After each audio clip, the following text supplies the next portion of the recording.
Hello and welcome back to my channel. You are about to watch a video 2.5 months in the making, and I did a terrible job filming it up until this point. Well, we're rewinding, filming this, then you'll see the little bit I got at the shop, and then we're going to come back to right now,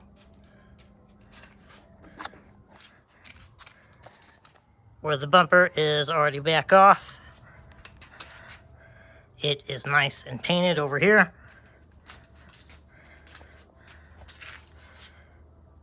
And I am just waiting for some tall people to get back, so then we can get it put back on there.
And it is now the next day, a very incredibly windy next day.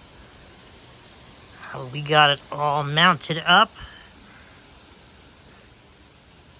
Come take a look from this other angle over here. We got the fender liners nice and trimmed from the front. I think this passenger one kind of ended up maybe a smidge short, like right in this area. I do happen to have another one, so we might come back and redo that. But I'm not too worried about it. Step back from the side here. Lines up nicely with our fender. It'd have been nice if it maybe came back like a smidge farther, but I'll take it. There were no photos to go off of when I first bought the kit, so I was just kind of going blindly and hoping that it actually turned out like their advertising photos did. And in the 2-month process it took me to find someone to weld this thing up, well, 2.5 actually, somebody actually posted pictures of their bumper that they did, the only other ones I've seen on this truck, and quite frankly, it looked terrible. Like there was so much gap up here that you could just stick your arm down in there. It was bad. So we got the liner on this side trimmed. You can see the catch can from there. But if you come over here, the majority of the rainwater and whatnot that this tire could throw up is going to be blocked. Now, before I take it out and get some drone shots, a couple quick fitment notes. For you 94 to 02 Dodge Ram guys that are watching, in case you want to put the same bumper on there, right over here, these wing bars, you just got to really take your time and make sure that's nice and lined up with your headlight. And we tacked them in and stepped back and looked at them and probably adjusted those 5 or 6 different times. If you don't, it's just going to look absolutely wonky and disgusting. And then up in here,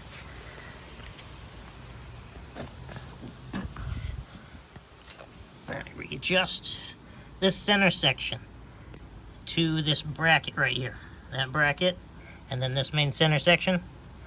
You got to get that all the way tucked up so there is 0 gap. So as long as you get like a good shim or something while you tack it, then when you step back here, even with a regular non-sport grill, it lines up perfectly. I mean, that's spot on right there, the same height that the bumper and the bottom of the grill is. There's no like fudging it there or making it look big. Nice and tight.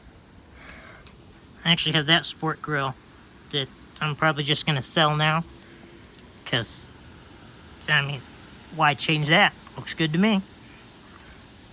So, on to the drone pics. Okay, one more clip actually, and then we'll go do drone stuff. I don't know how I keep forgetting this. This opening here will get a 20-inch light bar. I'm going to get one that has the halo in it. So hopefully it will plug right in to the one that these halos do, and they will do the exact same thing. And over here we got a tab there and a tab there. I'm going to do one yellow off-road pod and then one white on each side, obviously. And then should be all the light we ever need on the front of this thing.